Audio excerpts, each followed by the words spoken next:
This is the War Room Roundtable podcast, the show that takes you around the world to share interviews with some of the most successful and relevant businessmen and women on the planet. Hear their stories and get the most important business lessons they've learned on the road to success, and get exclusive advice on how to implement their successes into your life and business.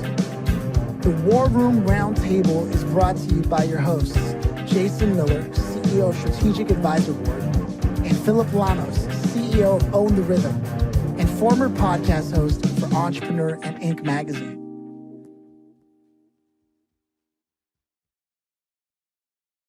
Welcome to the War Room. Robert K. Nelson, is a pleasure to have you here. How are you? I am doing well, thank you, and thank you for having me on the show. Absolutely. We got off to a great start chatting before we hit record, and I can feel a great energy coming from you. So, as we do traditionally here, I want to ask, do you yourself come from a family of entrepreneurs, working professionals, creatives? Yeah, I kind of do. Can you elaborate on that? Well, let me see. Well, I've been in several businesses. I've had two of my brothers have been in business. Two of my sisters have been in business. So yeah, kind of runs in the family. You know, we kind of work and then have a business, and sometimes we have both at the same time. So I actually started my business career probably when I was about 12 years old. I was just going to say, what was it like growing up? How did this influence your decision to be where you are today? Big family, 7 kids. And since I was about 11 or 12, it was just my mom, a single mom raising all of us. And I got a paper out to try to supplement my income. At that time, there were not too many kids wanted to work. So I got a paper out. My mother signed for me. I was actually too young to have it. And then when I was old enough, they had some more. So I took on another one. And then I hired a couple of kids to work for me. I said, well, this is pretty cool. You know, I got 3 paper outs, but I only have to do one of them, and let the other 2 kids do the other 2. And they bring me money when they're done. And they work for pizza. Oh, wow. Capitalism at its best right there. And I had no idea what I was doing, but I was doing it. And you were doing it well.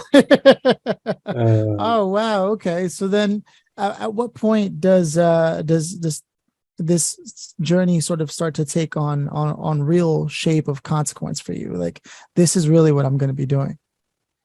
Probably when I was in my 20s. I actually started a construction company, did that for a while. It didn't work out with my partner. And a few years later, I opened up a taxi and limousine business with my brother, and that didn't work out too well. So several years later, I opened up a classic Corvette shop. That was where my heart's in vehicles, and Corvettes was my love. And I got an opportunity to do that, and I did it for 3 years, and it was awesome. And the stock market crashed in '89. Nobody was buying Corvettes. Nobody was coming in for service, so I wound up losing that business, and moved from New Jersey to Texas, and got a job for a while, and then I got into real estate. So I started all over again. So it's been a lot of fun. It really has. I love real estate. Wow. From Jersey to Texas. All right. Yeah. Hey, I've got family in San Antonio, so I've been out that way. Definitely a different flow of time, because I lived in New York as well. Now I'm in LA. So life just moves a little bit differently out there, but it does. In a good way too, because it causes you to spend more time with your family, things of that nature. So you moved out there, reinvented yourself, landed in real estate. And now you're helping people, in particular, an emphasis on young people, find their way to success and actually have a path laid out for them, which is something I imagine stems even from as early back as you can remember, where you had to have a paper out for yourself and figure it out for yourself. You're helping others who may not have that wherewithal find it inside of themselves.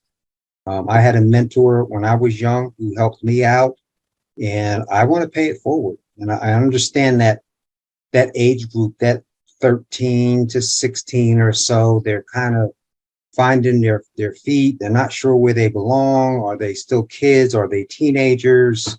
So you had a mentor growing up, and they had a big impact on you? He did. He did. I was struggling to find my legs and where I belonged in the world. And he helped me do that. And I want to help some others, especially the young people. I'll help anybody who wants help, who's receptive to receiving help, but especially the young people, because they don't know what they don't know yet. Ain't that the truth? I mean, I don't think that ever goes away, no matter how old you get. There's That's always true. someone older than you that goes, you don't even know what you don't know. Somehow, no matter how old you get, you cannot escape that fact of reality. That is absolutely true. And is that how sort of budget management came into view for you? Like sort of also just in that same vein of helping people sort of take control of what they don't know? So I took a Dave Ramsey course at Financial Peace University at a late age, and I learned a lot, mostly budgeting for me, a lot of the stuff that I knew, but budgeting was huge. And then I continued on. He offered a coaching class, and I took that and I said, I can help a lot of people with this. So I created budget management. I also have a business degree and a financial degree. So I combined all of my education and my life experiences, my business experiences together, and created a platform to help others. So I can help you from the day you get your paycheck, help you understand where all the money's going, well, your gross pay, your net pay, understand that, budgeting, credit, debt, how to buy a vehicle, how to buy a house, on up to investing. And I even include a little bit about interviewing for a job. You can't do any of that stuff without a job.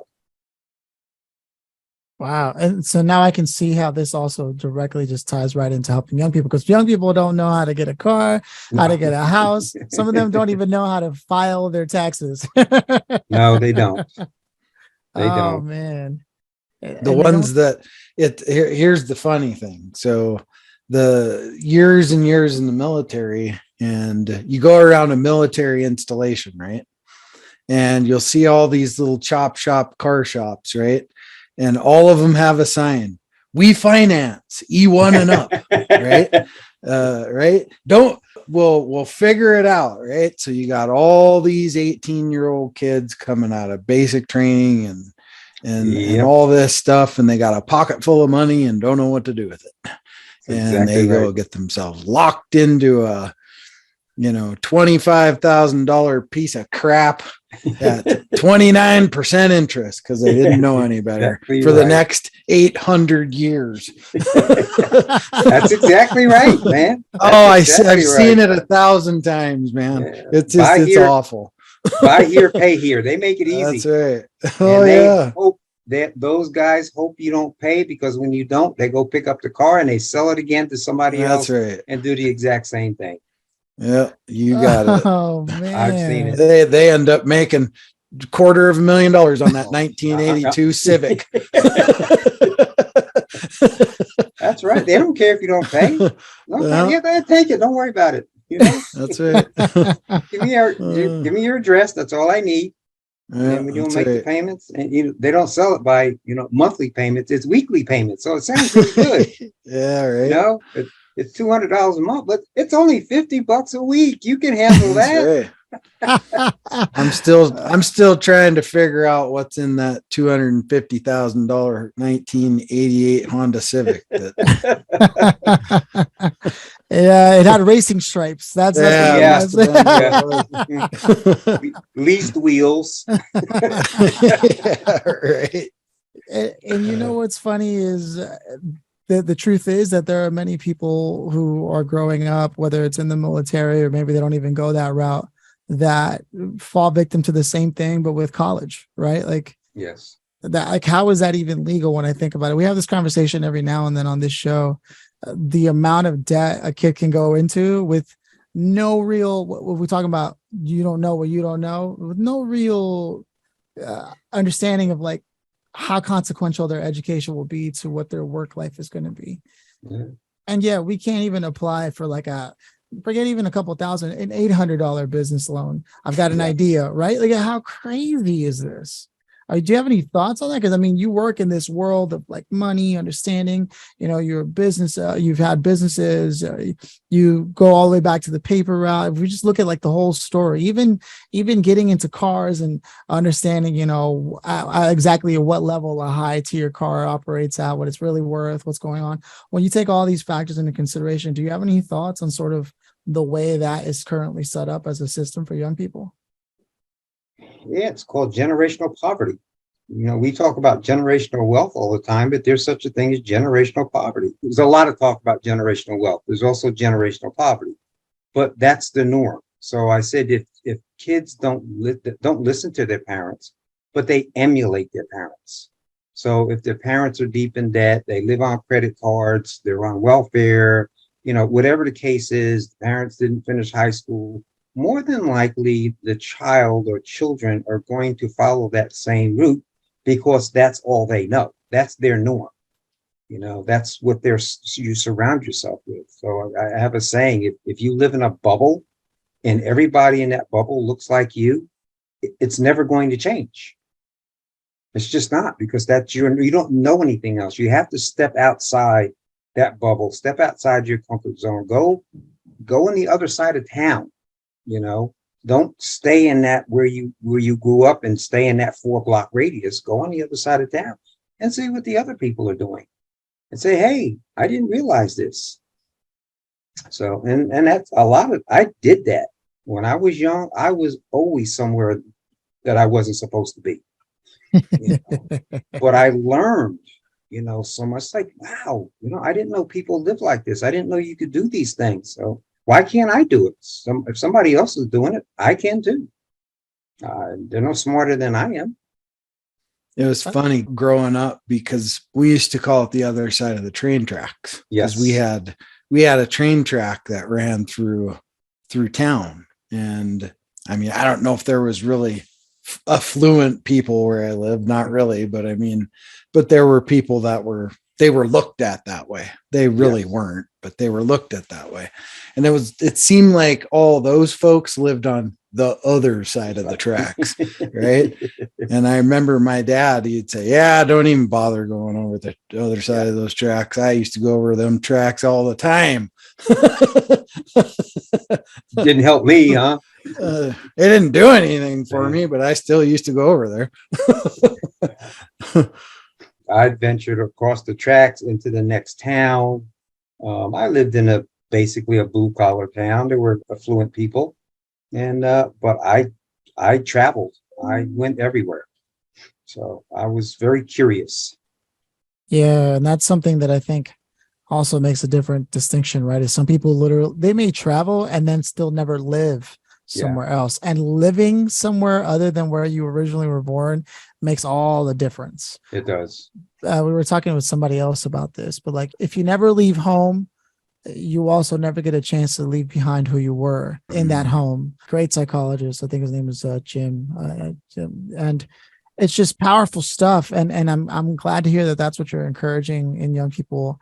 It's like, get out, venture out, because I could still think of a number of people that I know I went to high school with, who every now and then I get to see, and they were like some of my closest friends. Mm-hmm. But because I was willing to move, travel, grow, stay open, I've been given a lot, and I've also lost a lot of things in the process of trying to discover who I am. I just look at it as an investment, but they're exactly in the same place they were when I left them in high school, and I can't even fathom what that is like to then. And I don't know if it's a mentality thing, or how someone can feel stuck. So when you're feeling stuck, or when people come to you and they talk about being stuck, what do you usually point them to as like, bottom line, this is what you want to look at, this which you may want to consider? In my opinion, it's mostly fear. They're afraid to venture out. They're afraid. This is where they're comfortable where they are, and they don't want to get out of that comfort zone. We talk about that quite a bit. And you have to get out. you find a friend and go somewhere that you've never been before. You know, just take somebody with you if you need that comfort, that security, but talk somebody else into it. Hey, you know, I'd like to go over here and see this, or I want to go to a play, you know, find somebody else that knows about plays and go with them. Most people like to talk about themselves and they like to share their knowledge. And I'm sure if somebody came up to you and whatever it is that you're interested in and somebody showed an interest, you do all you could to help them out. Yeah. Just human nature. That's what we do. But you have to be willing to reach out and ask. That's all the difference, right? Yes. In a world where most kids are just texting and they don't even know what the definition of a phone call is anymore. That's a tall order, right? No. No, they don't. I only text because I have two daughters. One's 23, the other's 27, and Phillip. Oh yeah. Who know Phillip, you couldn't quite be my son. That's a little too far out. I would have had to been like 9 when I had you. Totally different generation than we came up, you know. Yeah. And try to relate to them and share some of your knowledge with them, and then be willing to listen to them, because you can learn from them. Because I have a 17-year-old daughter, and there's a 20-year gap between her and my youngest son. Wow. So, you know, I had a lot to learn about this newer generation. I think that's a valid conversation to be having, is the idea of when you're willing to teach the younger people, just also be willing to be taught and have that exchange. Otherwise, the relationship won't feel as fulfilling. And you're right. There's something that we can learn from each other as the age gaps interact and communicate with one another. Because every day that I speak to Jason, I see things in ways that I didn't see them before. And I'm sure vice versa, even if it's like him going, well, I guess that's the way he sees the world. So well, I think, I think we can always learn something from each other, though. That's the key. I mean, I always like to make the comparison that although so much different, we're so much the same, right? So yeah, I'm sorry about this connection. I've never had this problem before. That's all you're good. fine. You're no fine. no You're big fine. deal. And, Yeah. But I was just saying, you know, that although me and Phillip are so different, maybe an age gap, right? But we're very similar in other ways, right? Mm-hmm. And it's just bridging that gap and sometimes being able to listen just as much as you speak. So yes, if you can do that, then man, you know, you bridge that gap between all that. And there's only a gap if you let there be one anyway. So Yeah. yes. The gap is in your mind. Yeah, you got to allow it to be there. You have to be in that mindset where you're like, there's a gap. Right. And I recognize it. Yeah, I try to stay out of that mind frame. And so go ahead, Robert. I was going to say, my mom had a favorite phrase. She said, you have 2 ears and 1 mouth. Listen twice as much as you talk. It's a good advice. That's the way it is, man. I mean, nature doesn't make mistakes, right? No, absolutely not. So what I'm curious is that what should the listeners know about what you're doing right now that they can either support or be part of? Get engaged, get involved with the young people and help them out. Teach them what you know. I don't care who it is. You know, if somebody reaches out to you, reach back and just be willing to help. I mean, we're here, in my opinion, we're here to serve. It's that simple for me. You know, just whatever you can do for anybody. I will help anybody at any point in time. It doesn't matter. I help. Fortunately for me, in my position, I get to help an entire city, and I get to change attitudes and just get people to look at things in a different way. And I try to lead by example, and we can all do that. We really can. It doesn't take a special person to do that. Wow. Right on. Well said. Before we go on to the concluding question of the show and having Jason roll us out, I do want to take a quick break to give a thank you to someone who made this conversation even possible by supporting the show, and that is Rogue Publishing Partners. They can offer you a host of experts in the independent publishing industry with executives, entrepreneurs, coaches, consultants, everything you need to write and publish and even market any book that you may have. If you're like one of those people, there's a book in me. Well, there's also a team that can get behind you and make that a reality ASAP. And they've designed the method to really get you traction in the marketplace. All you have to do is go to roguepublishingpartners.com, let them know the War Room sent you, and we'll get your book out and check off the bucket list. Awesome. Now, with that said, Robert, we have a grand finale question. I just want to check in with Jason, make sure we're there for him too. Let's roll it. Yeah, there it is. So, Robert, if you could have invited anybody today to this conversation to listen in on, the big family that you had, the single mother and how she led by example, which also inspired you to lead by example as a family of entrepreneurs. You got your paper route, you went all the way into getting into cars and what that meant to you personally, and especially coming from where you came from, studying of finances and running businesses to now helping kids and helping the city. Who would you have invited to listen into this conversation, and why them? More than likely my mom, because I lost her before I started making these advancements, and she was a huge supporter for me. She was always there for me. We had a really close relationship, and it kind of hurt me quite a bit when I lost her. And then after she was gone, I really started making some strides into advancing my personal life, my education, and getting into businesses and things like that. And I just wish she had been here to see that. Oh, wow. Absolutely. What was your mom's name? Marion. Marion. Big shout out to Marion. I can't thank you enough for being so open and honest and bringing your heart to this conversation. I hope many people walk away from this understanding the value of being open, honest, willing to learn, which I think has been the spirit of this conversation. But with that said, I'll let Jason roll us out. Okay. Yeah, awesome. Well, hey, Robert, God, it's been a pleasure having you on the show. You're just great insights on things, and great takeaways for the audience too, with just your life journey. I mean, there's takeaways out of everybody's journey for sure. So thanks for taking the 30 minutes with us today. Sure, there was probably about 20 other places you're supposed to be right now. So thank you for taking the time to be here with us. My pleasure. Thanks for inviting me. Right on. All right. Have a blessed day, guys. Cheers. Thank you. Bye-bye.